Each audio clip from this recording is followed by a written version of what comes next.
Assalamualaikum warahmatullahi wabarakatuh. Halo teman-teman, perkenalkan nama saya Mulyana Bahri. Saya dari Prodi Bimbingan dan Konseling dari kelas D. Di sini saya ingin menjelaskan video animasi mengenai ilmu komunikasi. Nah teman-teman, materi apa sih akan kita pelajari? Yang pertama yaitu pengertian, tujuan, macam-macam, yang terakhir itu fungsi komunikasi. Apa sih komunikasi itu? Komunikasi adalah suatu proses ketika seseorang atau beberapa orang, kelompok, organisasi, dan masyarakat menciptakan dan menggunakan informasi agar terhubung dengan lingkungan dan orang lain.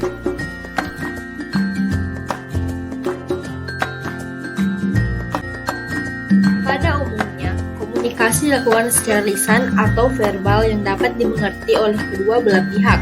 Apabila tidak ada bahasa verbal yang dapat dimengerti oleh keduanya, komunikasi masih dapat dilakukan dengan menggunakan trik tubuh atau menunjukkan sikap tertentu, misalnya tersenyum, menggelengkan kepala, dan mengangkat bahu. Cara seperti ini disebut komunikasi bahasa nonverbal. Selanjutnya yaitu tujuan komunikasi.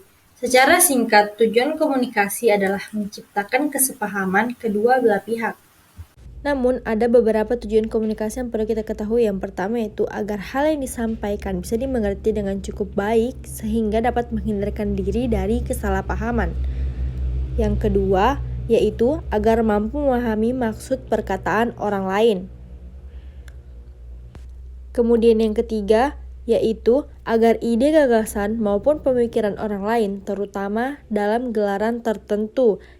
Yang keempat yaitu agar ide, gagasan maupun pemikiran pribadi dapat diterima orang lain terutama dalam gelaran rapat tertentu. Yang terakhir, penggerak orang lain untuk mengerjakan sesuatu, misalnya kegiatan kerja bakti, sosial, dan sebagainya. Materi ketiga yaitu macam-macam komunikasi. Yang pertama, komunikasi berdasarkan kenyamanannya. Yang kedua, komunikasi berdasarkan tujuan. Ketiga, komunikasi berdasarkan ruang lingkup. Dan keempat, komunikasi berdasarkan aliran. Apa saja sih? Yang pertama, komunikasi berdasarkan penyampaian. Yang pertama itu lisan komunikasi terjadi secara langsung tanpa batas jarak. Kemudian tulisan komunikasi terjadi melalui naskah, spanduk, undangan, dan lain-lain. Kemudian yang kedua, komunikasi berdasarkan tujuan, yaitu dikategorikan menjadi beberapa macam: pemberian saran, pidato, perintah, ceramah, maupun wawancara. Kemudian yang ketiga yaitu komunikasi berdasarkan ruang lingkup, terbagi menjadi dua, yaitu internal, komunikasi jenis terjadi dalam ruang lingkup organisasi maupun perusahaan. Yang kedua, eksternal, komunikasi terjalin antara organisasi masyarakat dalam berbagai macam bentuk. Yang keempat yaitu komunikasi berdasarkan aliran. Komunikasi berdasarkan aliran terbagi menjadi 5, yaitu komunikasi satu arah berasal dari satu pihak saja, komunikasi dua arah mempunyai sifat sering memberikan timbal balik, komunikasi ke bawah yakni komunikasi dari atasan dengan bawahan, komunikasi ke atas yakni dari bawahan ke atasan, komunikasi ke samping adalah komunikasi terjalin antara beberapa orang pada kedudukan setara. Oke, jadi kita lanjut ke materi yang terakhir, fungsi komunikasi. Yang pertama sebagai informasi, yang kedua sebagai kendali, yang ketiga sebagai motivasi. Itulah yang tadi materi yang dapat saya sampaikan.